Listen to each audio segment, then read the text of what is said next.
kulankan oo soo qaban qaabiyay ururka dhalinyarada Soomaaliyeed ee magaciisa loo soo gaabiyo SFDY Somali Federation Democratic Youth ayaa lagu qabtay hoolka shirarka iyo xafladaha Madina Mall ee magaalada Nairobi ee dalka Kenya.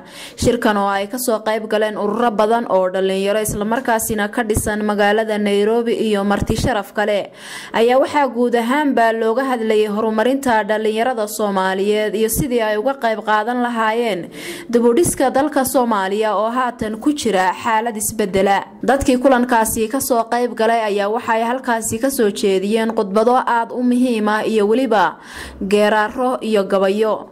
waxaana hadaladoodii kamid ahaa sida tan: waxaa muuqato ifaala nabadeed oo Soomaaliya ka soo ifayo. waxaan rajaynayaa fursad inaan u helno hogaaminta iyo horumarinta wadanka.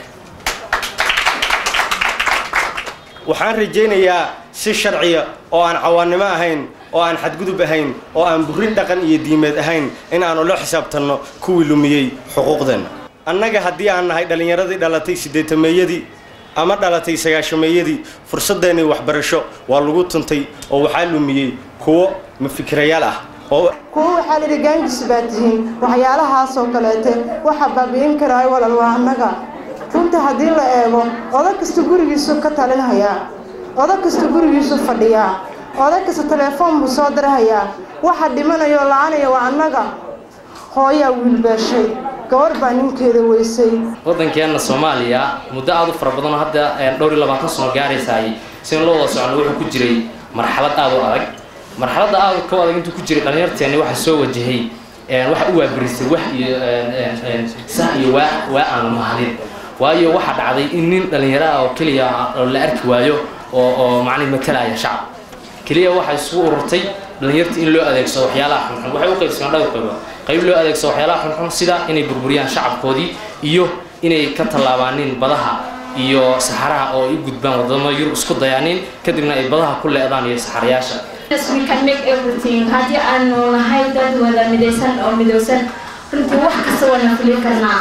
halkaan baa imaanay qofkaan hadduu yiraahdo wax baan qabanayaa ma sameyn karo ama labadeena ama saddexdeen. laakiin haddii aanu nahay dad midaysan oo wada jir ah runtii wax kasta wana fili karnaa. in iska kooy karna caalamka meel kasta roogna Soomaali in iska kooy karto waana meel iska kooy karana midnimada Soomaaliya meel kasta in iska kooy karaan may jeela Soomaali meel walba roogda hooba midnimada geek la sheena in iska kooyaan dhalinyarta meel walba roogaan hooba in sheena walbadan badbaadi korna jaahilnimada badbaadi korna may badbaadi korna dadka jaahilnimada meel walba ku gal yaa badbaadi korna. dhalinyarada Soomaaliyeed dhibaatooyin fara badan ayaa hareeyay tan iyo burburkii Soomaaliya. ha ugu sii darnaato kulay intii dambe ee soo baxeen xisbiyada Soomaaliyeed. waxaa moodaa markii qabiilkii uu dhamaaday inay noqotay waxa Soomaaliya ama dhalinyaradooda loo kala qaadan karo inay yihiin xisbi iyo kooxo iyo group. waxaan ugu camba oran karaa yaani horumar la'aanta ka jirta aqoon la'aanta iyo jahliga dhalinyarada Soomaaliyeed ee ku habsaday. waarun inteena hadda halka wada fadhida dabcan waa wada nimid waa wada joognaa laakiin inta wax barta aad buu yartaa. sababtana waxay tahay burburkii baan ka mid nahay baan mir dhalinayna inaan burburkii sii jirno oo sii waaro ayaan annaga lafteena u sii qalbi qaadaday. laakiin waxa la garan waayay bal inta aad meesha joogtid inta doonta baa ku qaadatay bal aad ka faa'iideysatid. waxaan karaa kulay dadka aniga ugu waqtiga yar baan kamid ahaa ee wadankan jooga waana 6 sano wax saalan maaha. degree baa lagu diyaarin karaa ama master wax bartayna ma laha. sidee baan marka midnimo loo heli karayaa hadaba jaahil taado.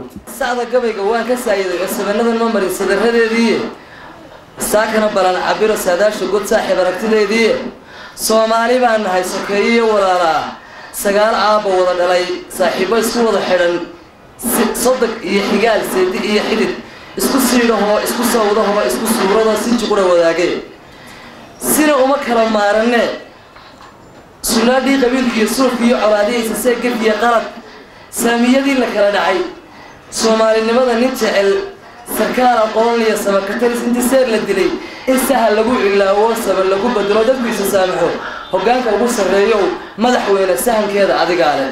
shirkan ay isugu yimaadeen dhalinyarada Soomaaliyeed ee ku nool magaalada Nairobi ayaa waxa uu ku soo beegmayaa xilli ummadda Soomaaliyeed ee qurbaha ku nool iyo tan gudahaba ay u wada riyaaqayaan isbedelka cusub iyo ifafaalaha nabadeed ee haatan ka iftiimaya gudaha dalka Soomaaliya. Suleekha Cabdilaahi Xirsi, Somsa TV, Nairobi.